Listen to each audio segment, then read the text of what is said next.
నమస్తే, welcome to 95 news. ముందుగా బులెటిన్లో హెడ్లైన్స్ చూద్దాం. వైఎస్ వివేకానందరెడ్డి హత్య కేసులో చోటు చేసుకున్న మరో కీలక పరిణామం. A1 నిందితుడిగా ఉన్న ఎర్ర గంగిరెడ్డి బెయిల్ను రద్దు చేసిన తెలంగాణ హైకోర్టు.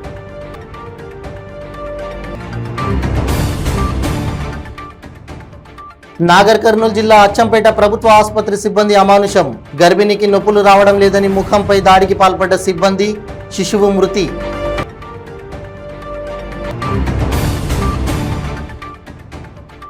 ఉత్తరాఖండ్లోని జిమ్ కార్పొరేట్ నేషనల్ పార్కులో పర్యాటకులపైకి దూసుకొచ్చిన పులి గాండ్రింపుతో కేకలు వేసిన పర్యాటకులు, త్రుటిలో తప్పిన ప్రమాదం.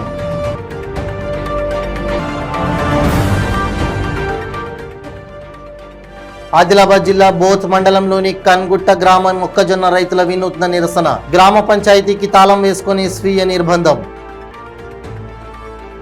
ఇక ఇప్పుడు బులెటిన్లో డీటెయిల్స్ చూద్దాం. వైఎస్ వివేకానందరెడ్డి హత్య కేసులో మరో కీలక పరిణామం చోటు చేసుకుంది. కేసులో A1 నిందితుడిగా ఉన్న ఎర్ర గంగిరెడ్డి బెయిల్ను తెలంగాణ హైకోర్టు రద్దు చేసింది. మే 5వ తేదీ లోపల CBI కోర్టులో లొంగిపోవాలని గంగిరెడ్డిని హైకోర్టు ఆదేశించింది. గంగిరెడ్డి బయట ఉంటూ సాక్షులను బెదిరిస్తున్నారని హైకోర్టుకు CBI తెలిపింది. వివేక హత్య కేసు కీలక దశలో ఉందని, గంగిరెడ్డి బయట ఉంటే సాక్షులను ప్రభావితం చేస్తారని చెప్పింది. గంగిరెడ్డి బెయిల్ రద్దు చేయాలని కోరింది. CBI వాదనలతో ఏకీభవించిన హైకోర్టు గంగిరెడ్డి బెయిల్ను రద్దు చేసింది. 5వ తేదీ లోపల CBI కోర్టు ఎదుట గంగిరెడ్డి లొంగకపోతే ఆయనను అరెస్టు చేయవచ్చని CBIకి సూచించింది.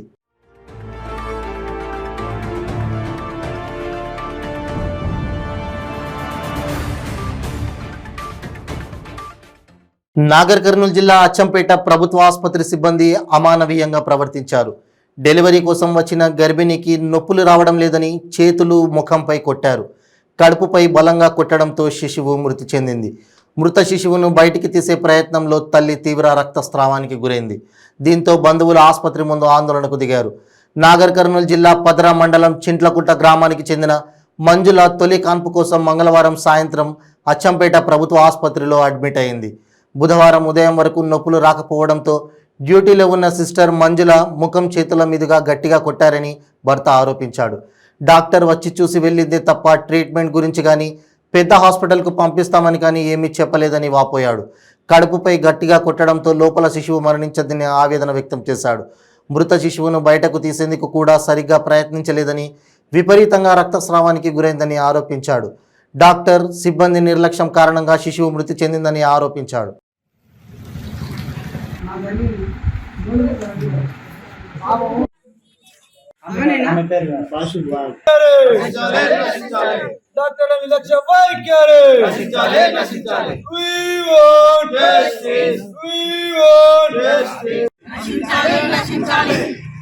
సస్పెండ్ చేయాలి డాక్టర్లను వెంటనే, సస్పెండ్ చేయాలి డాక్టర్లను వెంటనే,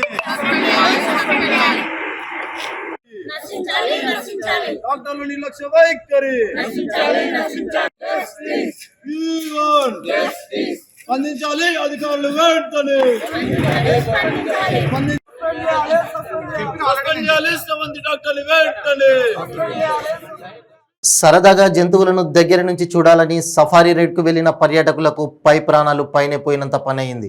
ఒక్కసారిగా పులి వెంటపడడంతో వణికిపోయారు. భయంతో కేకలు వేశారు. ఉత్తరాఖండ్లోని జిమ్ కార్పొరేట్ నేషనల్ పార్కులో సఫారీ రైడ్కు వెళ్లిన పర్యాటక బృందానికి ఈ అనుభవం ఎదురైంది. అదే గ్రూపులో ఉన్న ఓ పర్యాటకుడు ఈ తతంగాన్నంతా వీడియో తీసి సోషల్ మీడియాలో పెట్టడంతో వైరల్గా మారింది. పార్కులో సఫారీ రైడ్కు వెళ్లిన పర్యాటక బృందానికి ఓ చోట పొదల్లో పెద్ద పులి కనిపించింది. దీంతో సఫారీ జీప్ డ్రైవరు కాసేపు వాహనాన్ని నిలిపివేశాడు. టూరిస్టులు సెల్ఫీలు, ఫోటోలు తీసుకోవడంలో బిజీగా ఉన్నారు. ఇదంతా చూసి పులికి మండిపోయినట్టుంది. ఒక్కసారిగా గాండ్రిస్తూ జీప్ వైపు పరిగెత్తుకొచ్చింది. అప్పటిదాకా పులిని చూస్తూ ఎంజాయ్ చేసిన పర్యాటకులకు పులి గాండ్రింపుతో గుండెలు జలధరించాయి. భయంతో కేకలు వేయడం మొదలుపెట్టారు. అప్రమత్తమైన డ్రైవర్ చాకచక్యంగా అక్కడి నుంచి జీప్ను నెమ్మదిగా కదిలించాడు. జీప్ వెళ్ళిపోతుండడం చూసి పులి కూడా నెమ్మదిగా వెనుదిరిగింది.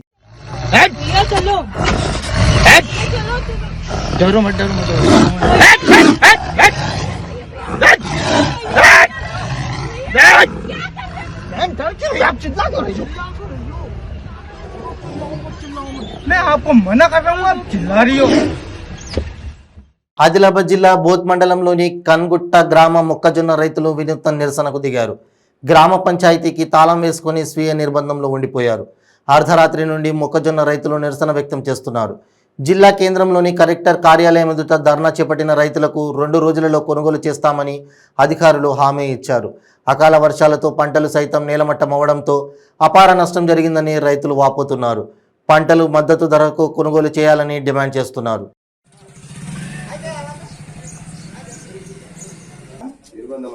మేము కనుగుట్ట గ్రామ పంచాయతీ మొక్కజొన్న రైతులం.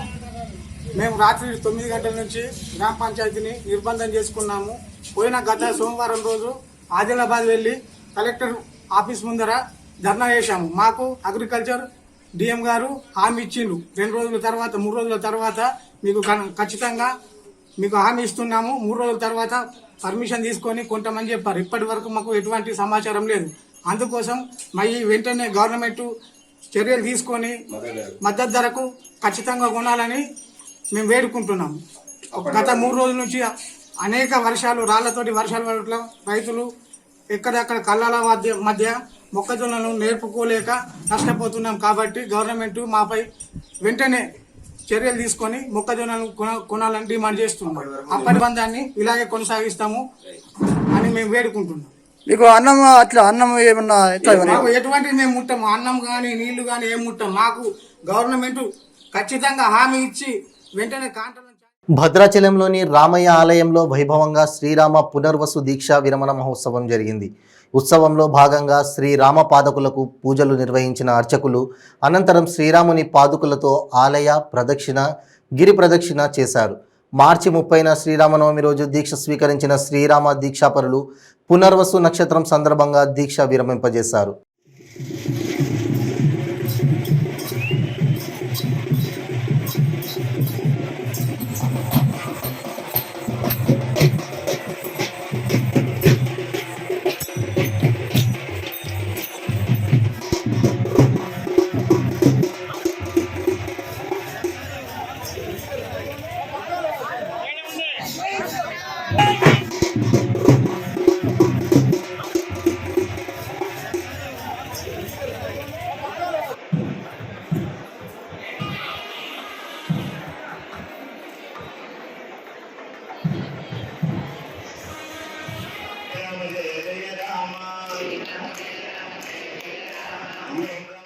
ఆంధ్రప్రదేశ్ ఇంటర్ ఫలితాలను విద్యాశాఖ మంత్రి బొత్స సత్యనారాయణ విజయవాడలో విడుదల చేశారు. మార్చి 15 నుంచి ఏప్రిల్ 4 వరకు నిర్వహించిన ఇంటర్ ప్రథమ, ద్వితీయ సంవత్సరం పరీక్షలకు సంబంధించిన ఫలితాలను ఆయన ప్రకటించారు. ఇంటర్ ఫలితాల్లో బాలికలే పై చేయి సాధించినట్టు తెలిపారు. ఇంటర్ ఫస్ట్ ఇయర్లో 4,33,275 మంది విద్యార్థులు పరీక్షకు హాజరు కాగా అందులో 2,66,326 మంది ఉత్తీర్ణులయ్యారు. పాస్ అయిన వారిలో బాలికలు 65%, బాలురు 58% ఉన్నట్లు చెప్పారు. ఇంటర్ ద్వితీయ సంవత్సరం పరీక్షలకు 3,79,750 మంది విద్యార్థులు హాజరు కాగా 2,72,001 మంది ఉత్తీర్ణత సాధించారు. ఇంటర్ సెకండ్ ఇయర్లో 83% ఉత్తీర్ణతతో కృష్ణా మొదటి స్థానంలో నిలవగా 78% ఉత్తీర్ణతతో గుంటూరు రెండో స్థానం, 77% ఉత్తీర్ణతతో పశ్చిమ గోదావరి తృతీయ స్థానంలో నిలిచాయని మంత్రి బొత్స సత్యనారాయణ తెలిపారు. విద్యాశాఖ మంత్రి సొంత జిల్లా విజయనగరం ఫలితాల్లో చివరి స్థానంలో ఉంది. ఇప్పుడు ఈ వచ్చిన తర్వాత ఎవరికైనా ఏదైనా సందేహాలు ఉన్నా, ఏమైనా అభ్యంతరాలు ఉన్నా, రీకౌంటింగ్ కానీ రీవెరిఫికేషన్ కానీ వాళ్ళు చేసుకునే తేదీలు కూడా ఫస్ట్ ఇయర్ సెకండ్ ఇయర్ క్యాండిడేట్కి మరి ప్రకటించాం. వాటికి సంబంధించి 27/4 ఈ నెల 27వ తారీఖు నుంచి వచ్చే నెల 6వ తారీఖు వరకు, అంటే 27/4/2023 నుండి 6/5/2023 వరకు ఈ రీకౌంటింగ్ కానీ రీవెరిఫికేషన్ కానీ వాళ్ళు పెట్టుకునే అవకాశాన్ని కూడా మరి ఇంటర్మీడియట్ బోర్డు వారికి అవకాశాన్ని కూడా ఇచ్చిందనే విషయాన్ని కూడా ఈ సందర్భంగా తెలుస్తున్నా. 27 నుంచి వచ్చే నెల 6వ తారీఖు వరకు ఈ రీకౌంటింగ్ రీవెరిఫికేషన్ చేసుకునే అవకాశం ఉన్నది. ఇకపోతే ఇందులో ఎవరైనా సరే తప్పిన విద్యార్థులు ఉంటే వాళ్ళు సప్లిమెంటరీ రాసుకుందామనే వాళ్ళకి అవకాశం, వాళ్ళకి వెళ్దామని అనుకుంటే వారందరికీను ఈ నెల 24/5/23 నుంచి 1/6/23 వరకు 2 సెషన్స్లో ఈ సప్లిమెంటరీ ఎగ్జామ్స్ని మరి కండక్ట్ చేయడానికి మరి మార్నింగ్ ఆఫ్టర్నూన్ 2 పూట్లు ఫస్ట్ ఇయర్ వారికి మార్నింగ్ అయితే సెకండ్ ఇయర్ వరకు ఆఫ్టర్నూన్ ఉంటుంది, సెకండ్ ఇయర్ వారికి ఆఫ్టర్నూన్ మార్నింగ్ అయితే ఫస్ట్ ఇయర్ ఆఫ్టర్నూన్ ఉంటుంది. ఆ షెడ్యూల్ కూడా ప్రకటిస్తాము ఎవరికి ఎక్కడైనది. ఈ నెల 24వ తారీఖు నుంచి వచ్చిన మే వచ్చిన 24 నుంచి జూన్ 1వ తారీఖు వరకు ఎగ్జామ్స్ జరుగుతాయని, సప్లిమెంటరీ ఎగ్జామ్స్ జరుగుతాయనే విషయాన్ని తెలియజేస్తున్నాం. దానికి మరి ఫీజు కట్టుకోవడం అని దీనికి సంబంధించి ఏదైతే వాళ్ళు ఆ ఫీజుని సప్లిమెంటరీ సంబంధించిన మరి ఫీజు చెల్లింపులు అవన్నీ కూడా మార్నింగ్ మీకు దాని షెడ్యూల్ అంతా కూడా రిలీజ్ చేయడం కూడా ఇంటర్మీడియట్ బోర్డు సెక్రటరీ గారు రిలీజ్ చేస్తారనే విషయాన్ని కూడా కమిషన్ రిలీజ్ చేసిన విషయాన్ని కూడా తెలియజేస్తారు. ఏలూరు జిల్లా పెదవేగి మండలం కె కన్నాపురంలో ఒక భూ వివాదం ఇరు రాజకీయ వర్గాల మధ్య ఘర్షణకు దారితీసింది. ఒక వ్యక్తి భూమిని ఇంకో వ్యక్తి కొనుగోలు చేసినట్లు తెలిసింది. వారిరువురి మధ్య నెలకొన్న పేచీల పంచాయతీ ఇరు పార్టీల నాయకుల వద్దకు చేరింది.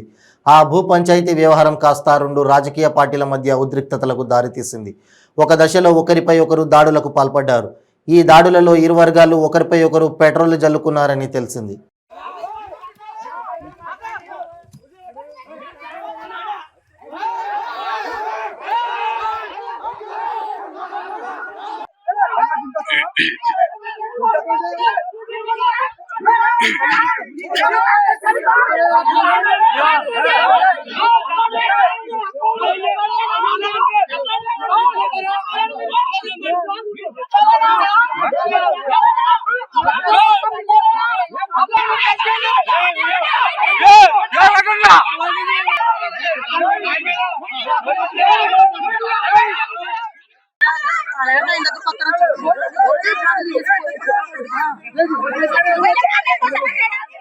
విశాఖపట్నం 1 టౌన్ టర్నర్ చౌల్ట్రీలో గల జాయింట్ సబ్ రిజిస్టర్ ఆఫీసులో రాత్రి ఏసీబీ అధికారులు తనిఖీలు నిర్వహించారు. అదనపు ఎస్పీలు షకీలా బాను, శ్రావణిల ఆధ్వర్యంలో ఈ తనిఖీలు జరిగాయి. ఈ సందర్భంగా శ్రావణి మీడియాతో మాట్లాడుతూ ప్రజల నుంచి వచ్చిన ఫిర్యాదు మేరకు తనిఖీలు చేశామని తెలిపారు. అదనపు ఆదాయం, అనధికార వ్యక్తుల గుర్తింపు ఏమీ లేదని ఒక ప్రశ్నకు సమాధానంగా చెప్పారు. ఈ తనిఖీలలో ఏసీబీ సిఐలు శ్రీనివాస్, కిషోర్, విజయ్ కుమార్, ప్రేమ్ కుమార్, సతీష్ ఇతర సిబ్బంది పాల్గొన్నారు. తనిఖీలు ఇంకా కొనసాగుతున్నాయి. మన ఈ స్పందన 14400కి ఇచ్చిన కంప్లైంట్స్ ఈ రోజు joint sub register office Jagadamba junction ఏదైతే ఆరోగ్యం అక్కడ సర్ప్రైజ్ చెక్ చేయడం జరిగింది. ఇంకా సర్ప్రైజ్ చెక్ నడుస్తుంది. ఇప్పుడు ఫర్దర్ అప్డేట్స్ ఇస్తాం. మనకి అంటే రిజిస్ట్రేషన్ ఏమైనా కరప్షన్ యాక్టివిటీస్ ఉన్నాయా, ఏమైనా డబ్బులు ఏమైనా డిమాండ్ చేసి తీసుకుంటున్నారు, లేకపోతే డాక్యుమెంట్స్ ఏదైనా డిలే ఏమైనా, సో అలాంటి అన్ని ఆస్పెక్ట్స్ ఏవైతే మన ప్రైవేట్ వాళ్ళని ఎంగేజ్ చేస్తున్నారు ఆఫీసెస్, సో మనకి ఏవైతే different GOs and government acts ఉన్నాయో వాటి ప్రకారం నడుస్తున్నారో లేదా అనేది అన్ని ఆస్పెక్ట్స్ మనకి చేస్తున్నాం. ఈ రోజు రిజిస్ట్రేషన్ అయిన అమౌంట్ కానీ ఎక్స్ట్రా అమౌంట్ ఏమైనా గుర్తించడం జరిగిందా? ఇంకా అవుతుంది. స్టిల్ బికాస్ చాలా మంది పబ్లిక్ కూడా ఉన్నారు. సో అన్ని క్లియర్ చేసుకుని చూస్తున్నాం. రిజిస్టర్స్ సంబంధం బయట వ్యక్తులు ఎవరైనా అనధికార వ్యక్తులు ఎవరైనా కనిపించారా? చూస్తున్నాం. Still going on. పబ్లిక్ నుంచి ఏమైనా మీకు మనకి 14400 స్పందన అంటే పబ్లిక్ నుంచి మనకు వచ్చిన కంప్లైంట్స్ ఇక్కడ వచ్చిన తర్వాత ఇక్కడ లేదు. ఇంకా మనం మాట్లాడుతున్నాం. ఎన్ని ప్రాంతాల్లో జరుగుతుందండి? వైజాగ్ సంబంధించిన ఇక్కడే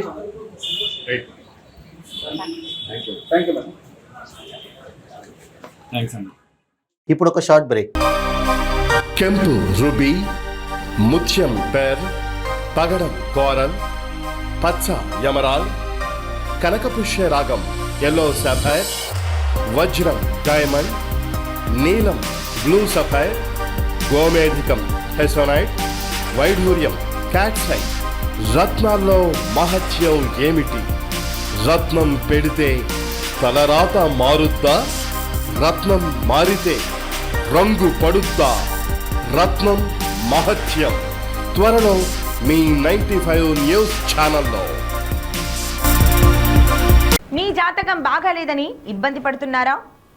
మీరు అనుకున్న పనులు జరగడం లేదా? నిత్యం సమస్యలతో సతమతమవుతున్నారా? మరి ఇంకెందుకు ఆలస్యం? మీకు జాతక రత్నాలపై నమ్మకం ఉంటే మీ జాతకం ప్రకారం జ్యోతిష్యుడు చెప్పిన సర్టిఫైడ్ నవరత్నాల కోసం వెంటనే సంప్రదించండి. సంప్రదించవలసిన address SK jewellers, Ramnagar, Hyderabad. Number 9640261234. మీ పెళ్లి రోజు, పుట్టినరోజులు, మరే ఇతర శుభ కార్యక్రమాలకైనా మీ బంధువులకు, శ్రేయోభిలాషులకు శుభాకాంక్షలు చెప్పాలనుకుంటున్నారా? మీ ఇంట్లో జరిగే శుభకార్యాలను టీవీలో చూడాలనుకుంటున్నారా? అయితే ఆలస్యం ఎందుకు? 95 న్యూస్ అందిస్తోంది మీకు ఆ అద్భుతమైన అవకాశం. ఆలస్యం ఎందుకు? స్క్రీన్ పై కనిపించే ఈ నంబర్కు వెంటనే డయల్ చేయండి. మీరు చెప్పే శుభాకాంక్షలు ప్రత్యక్ష ప్రసారంలో చూడండి. మీరు డయల్ చేయవలసిన number 9912696750. Welcome back to 95 news. దేశాన్ని కొల్లగొట్టే కార్పొరేట్లకు దేశ సంపదను కట్టబెట్టే బీజేపీ ప్రభుత్వానికి ఈ ఎన్నికల్లో ప్రజలు తగిన గుణపాఠం చెప్పాలని సిపిఐ జాతీయ కార్యదర్శి నారాయణ, సిపిఎం పొలిట్ బ్యూరో సభ్యుడు బివి రాఘవులు పిలుపునిచ్చారు. విశాఖ స్టీల్ ప్లాంట్ వద్ద సిపిఐ, సిపిఎం ఆధ్వర్యాన బీజేపీ ప్రభుత్వ ప్రజా వ్యతిరేక విధానాలపై ప్రచార భేరీ బహిరంగ సభ జరిగింది. వైసీపీ మోదీ ప్రభుత్వం పార్లమెంటులో ప్రవేశపెట్టే ప్రతి బిల్లుకు ఆమోదం తెలిపిందని విమర్శించారు. అంత సఖ్యతగా ఉండే కేంద్ర రాష్ట్ర ప్రభుత్వాల మధ్య విశాఖ స్టీల్ ప్లాంట్ విషయంలో ఎందుకు తేడాలు వచ్చాయని ప్రశ్నించారు. ఉద్యమంతో సాధించుకున్న విశాఖ స్టీల్ ప్లాంట్ను ప్రైవేటీకరించాలని మోదీ సర్కార్ భావించడం దుర్మార్గమని మండిపడ్డారు. విశాఖ ఉక్కును ఉద్యమాల ద్వారా సాధించుకున్నామని గుర్తు చేశారు. బివి రాఘవులు మాట్లాడుతూ లౌకిక రాజ్యాన్ని మోదీ కాలరాస్తున్నారని విమర్శించారు.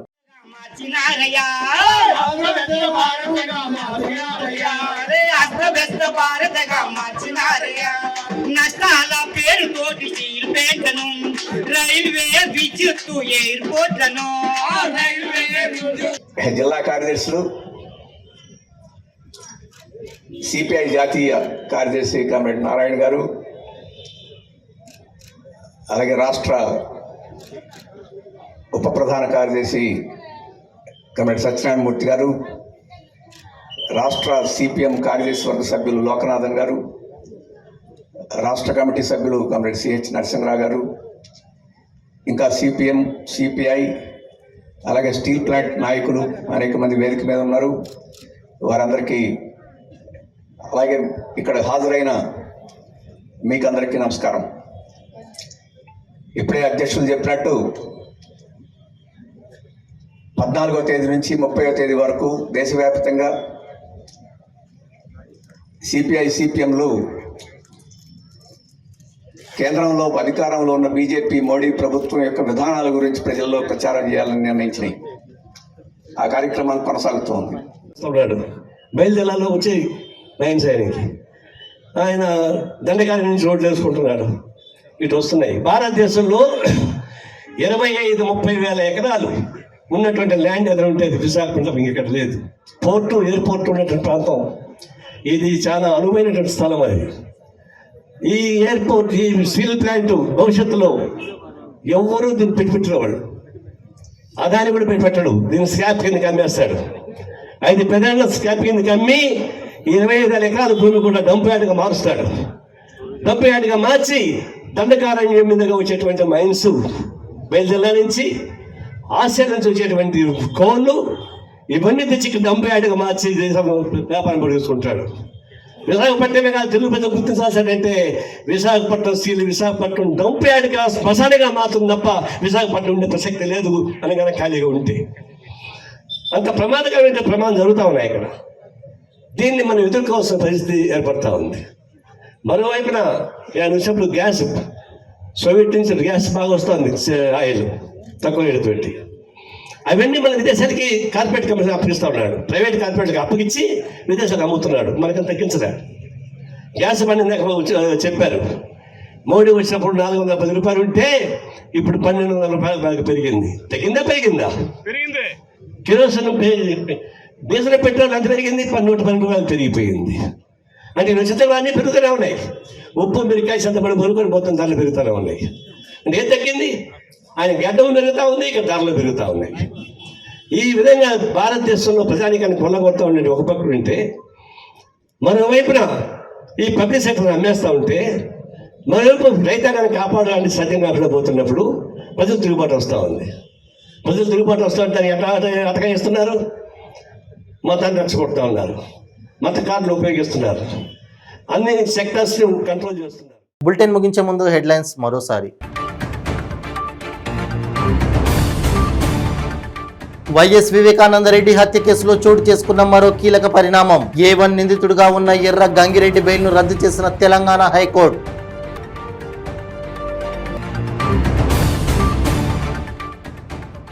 నాగర్ కర్నూలు జిల్లా అచ్చంపేట ప్రభుత్వ ఆసుపత్రి సిబ్బంది అమానుషం. గర్భిణికి నొప్పులు రావడం లేదని ముఖంపై దాడికి పాల్పడ్డ సిబ్బంది, శిశువు మృతి.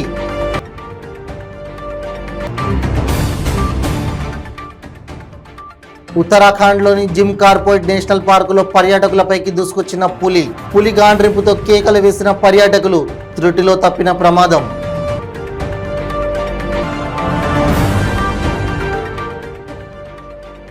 ఆదిలాబాద్ జిల్లా బోత్ మండలంలోని కన్గుట్ట గ్రామ మొక్కజొన్న రైతుల వినూత్న నిరసన. గ్రామ పంచాయతీకి తాళం వేసుకొని స్వీయ నిర్బంధం. ఇవి బులెటిన్ అప్డేట్స్. మరిన్ని అప్డేట్స్ కోసం చూస్తూనే ఉండండి 95 న్యూస్. ప్రతి క్షణం ప్రజాక్షేమం కోసం. నమస్తే.